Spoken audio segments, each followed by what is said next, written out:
Well, here we are. I rewatched some music videos that I really liked back when they came out. I think this was in 2017. They were videos from the band Exit Eden, which is a project of four metal ladies that gathered to, take some pop songs and bring them into a more metal setting. And I did enjoy the videos quite a lot. And when I looked up, I saw one of the women in a dress that I thought is quite gorgeous. So I decided to recreate this dress in doll size. Not with the same fabrics, I switched them. I only used a red satin that is, a crash satin that is two-toned, so it shimmers quite nice between red and black. And then to add some black to it. So far, I think I don't really did a doll that was wearing black and red, and for the longest time, this was my most favorite color combination. So, yay! Finally! The dress was obviously pre-made while I was with my mom, so let's dive into the doll making. The few of you who watch my videos on a regular basis may know that I say all the time I don't plan to reuse dolls that I repainted once. Yeah, that changed.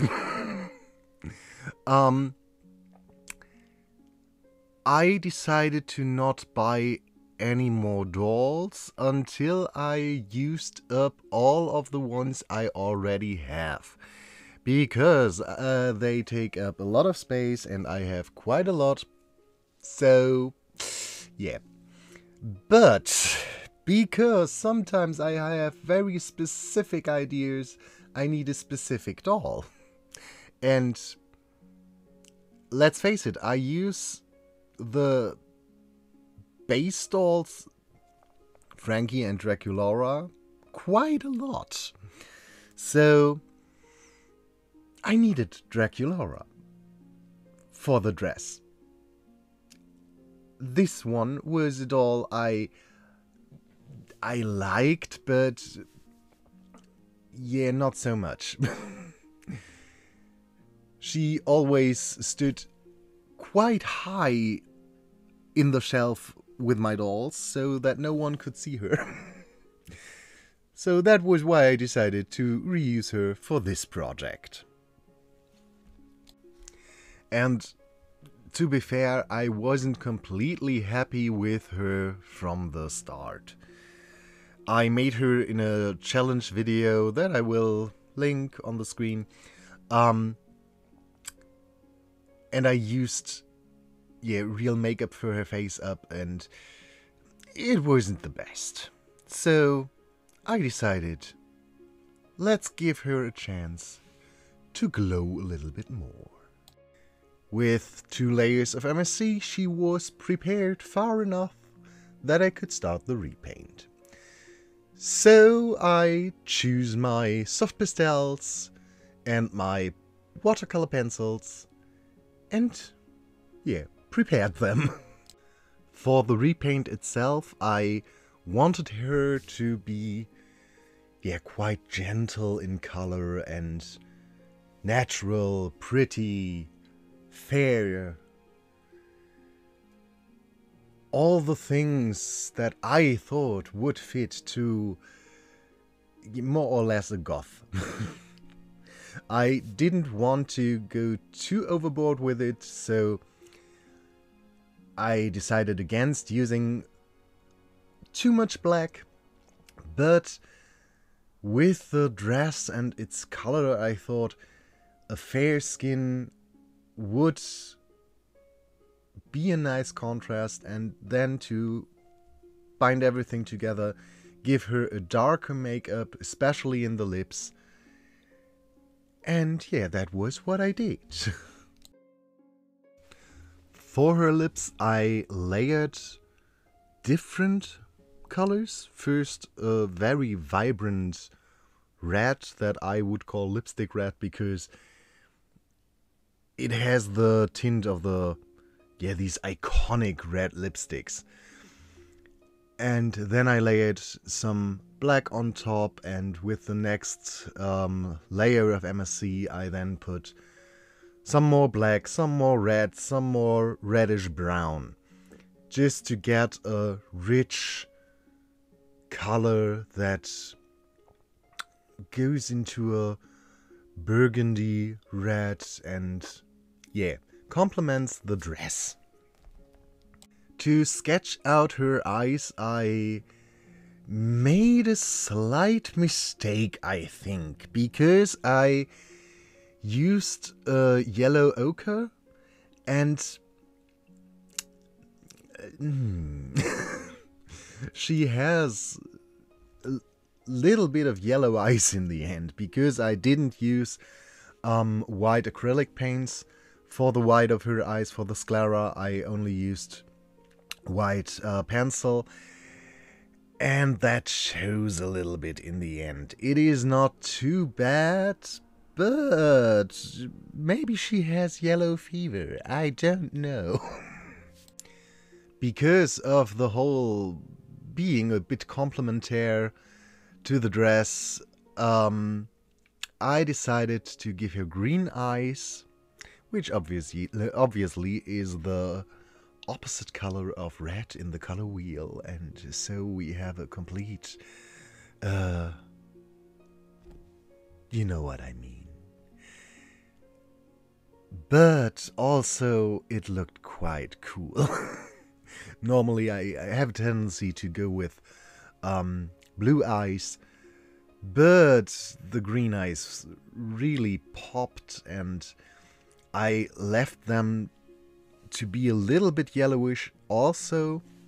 That didn't help with the yellow fever part, but it made them shine quite nicely, so I'm happy with her eyes.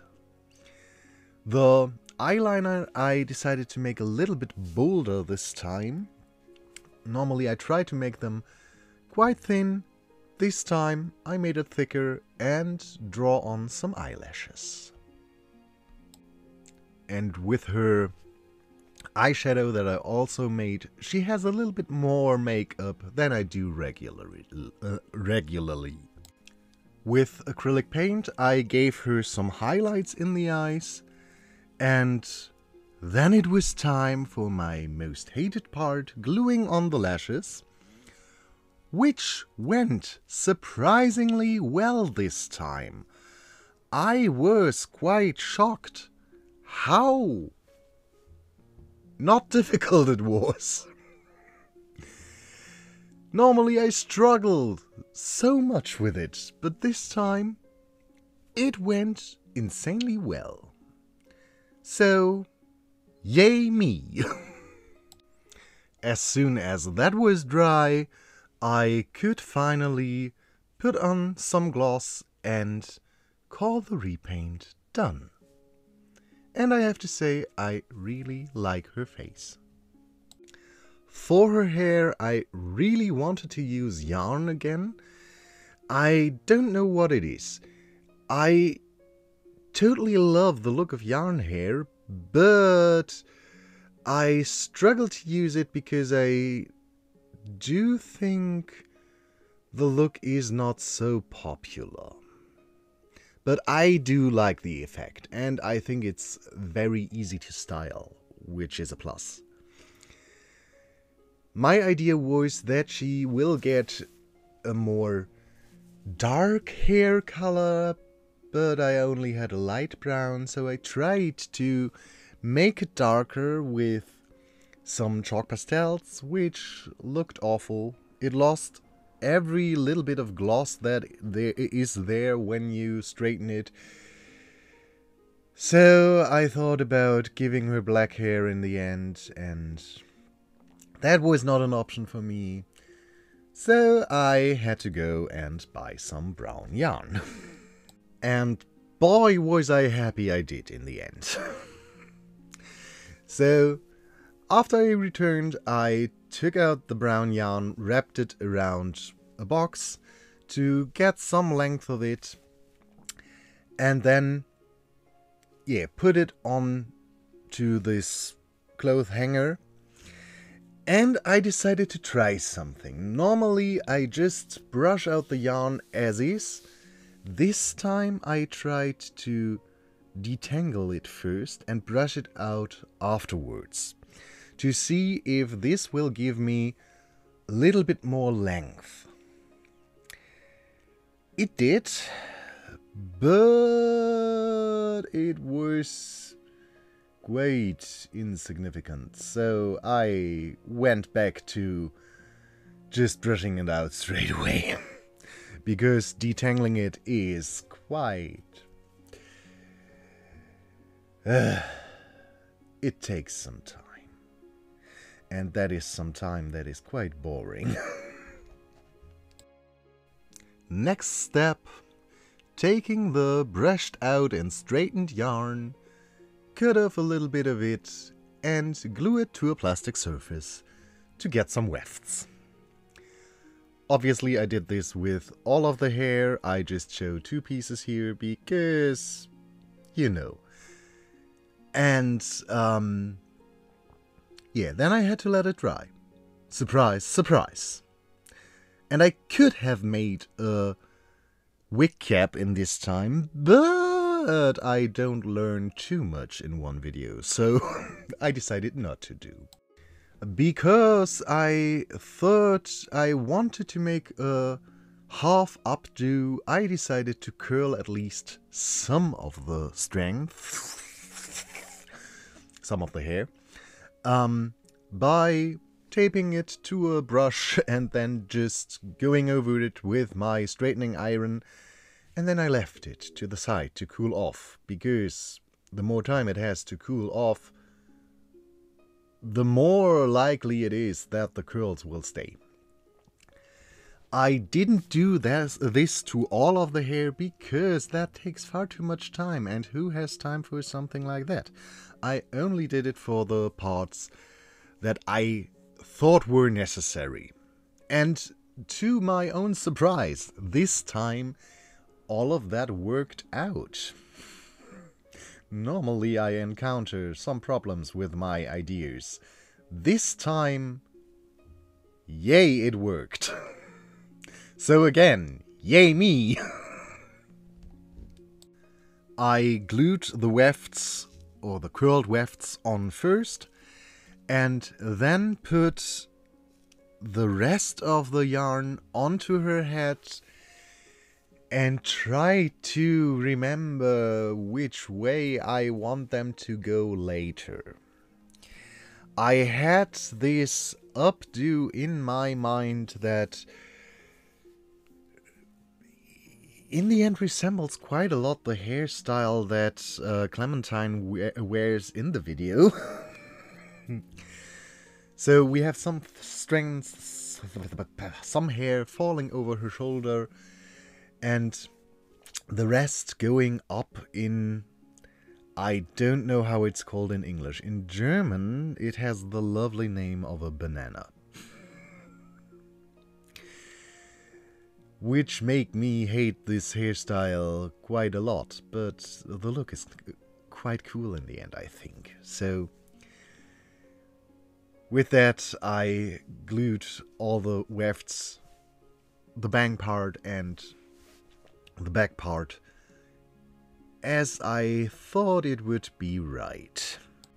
And of course, my training as a hairdresser comes in handy here. Especially when we make the banana. I feel like a minion. Banana. For the hairstyle itself, I first separated the curled part from the not curled part as gentle as possible.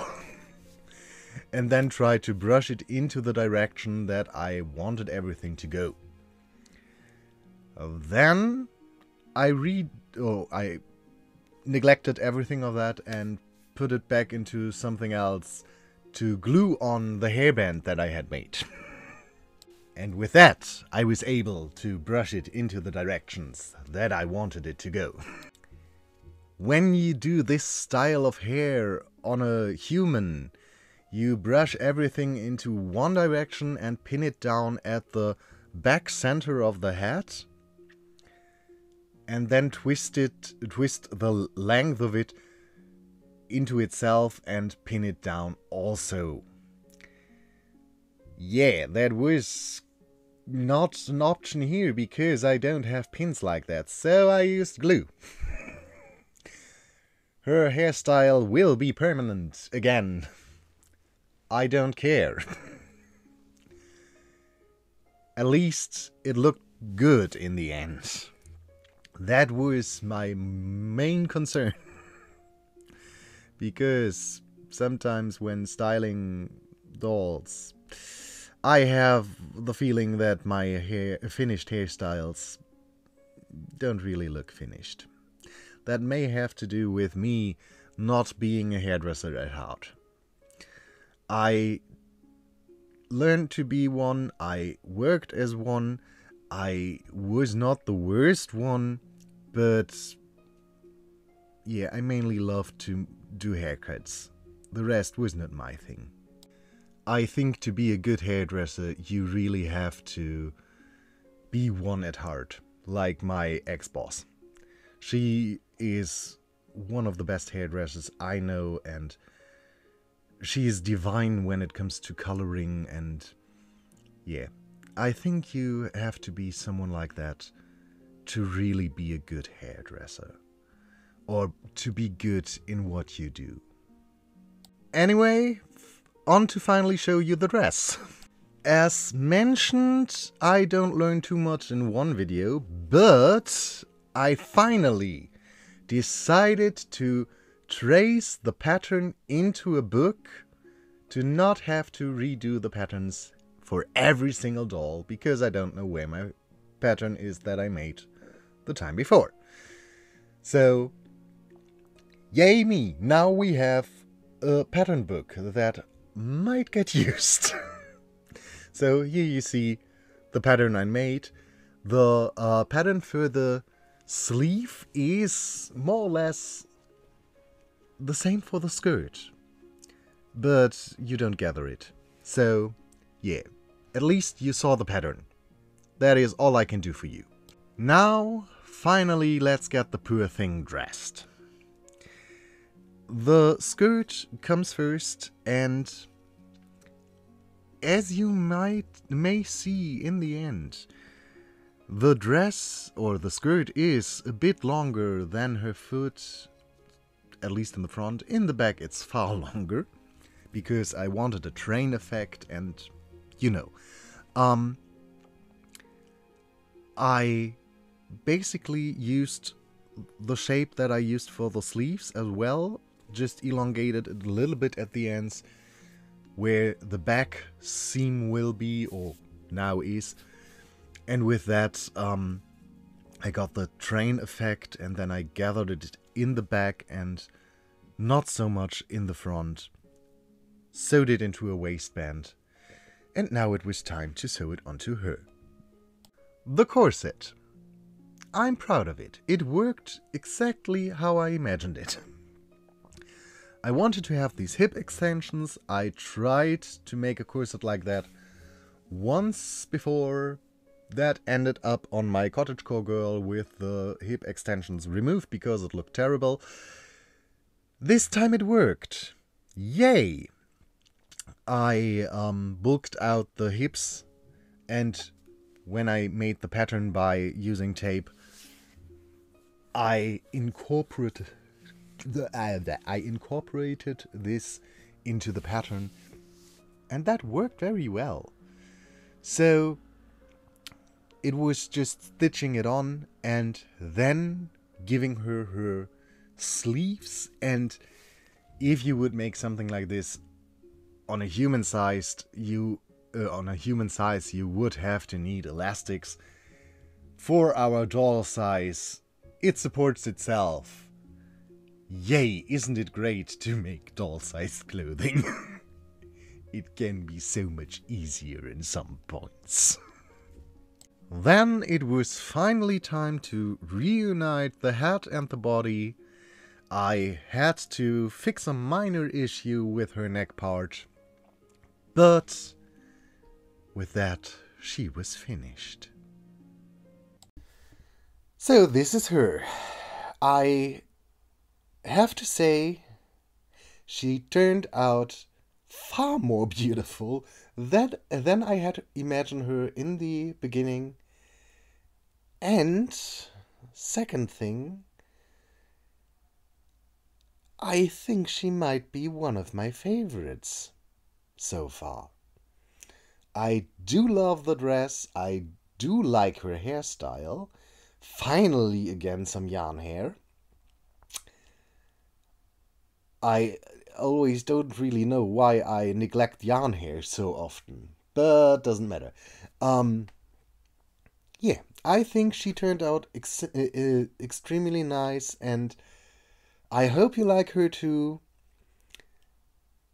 And with that, you are going to watch some pictures of her, and I am going to go to sleep now. The next stall is already waiting. She will be up in 2 weeks, I hope, and we will see us in this video. Have a great time, and until then, bye.